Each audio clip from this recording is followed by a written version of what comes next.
Yorkville, a father and son are keeping alive a tradition on the block that first embraced their family over a century ago. How are you? My name is Phillips. I'm owner of the Mansion Restaurant with my son, who's my partner. My father got out of the service after World War II, June 9th, 1945. He opened the Mansion June 11th, 1945. From 1945 till 1956, there used to be a stable for horses on the corner, and the Mansion was beneath the stable. What did your dad say about how this place came to him? My mother was born on the corner of 84th and York in 1919. My father immigrated from Cyprus in 1922.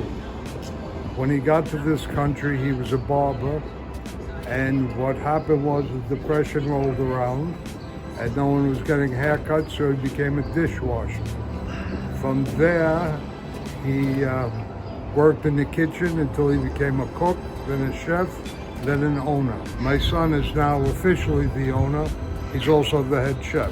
Spinach Pie is my grandfather's recipe. It's stuffed with fresh spinach, scallion, olive oil, feta cheese, cannoli stuffed French toast, cannoli cream with fresh strawberries, and a round challah French toast, which we dip and put on the griddle. The omelet makes from Mahon's Farms upstate, and it doesn't get any more basic diner than that. My name is John Phillips. I was born and raised here in 86th in York, and am the owner and operator of Mansion Restaurant. Tell me a little bit about what you like about having your spot here. This is Yorkville. It was once considered Germantown, and it was predominantly German, Czech, and Hungarian immigrants.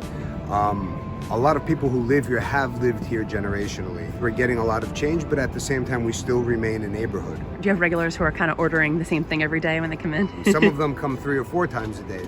They truly use the Mansion as an extension of their own home. I was born across the street, and I've been coming here since I was very, very young. Sometimes I get off work late, and I come in late at night, and they already know what I want.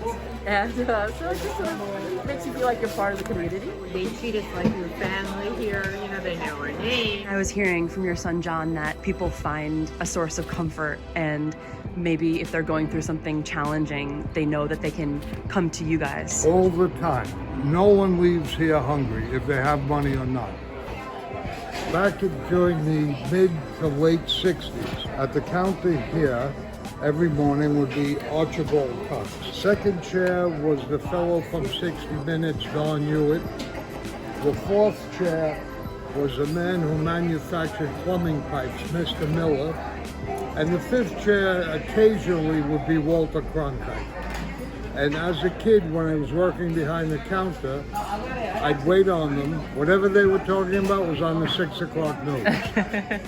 As so many places have closed over the decades, how has the Mansion stood the test of time? Well, you see, we're part of the neighborhood.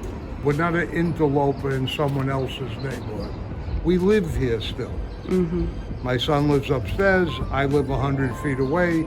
So if someone had a bad meal and I walk from here to the corner, I hear about it 10 times before I even get to the store. But I'm sure that's pretty rare, judging by how many fans you have.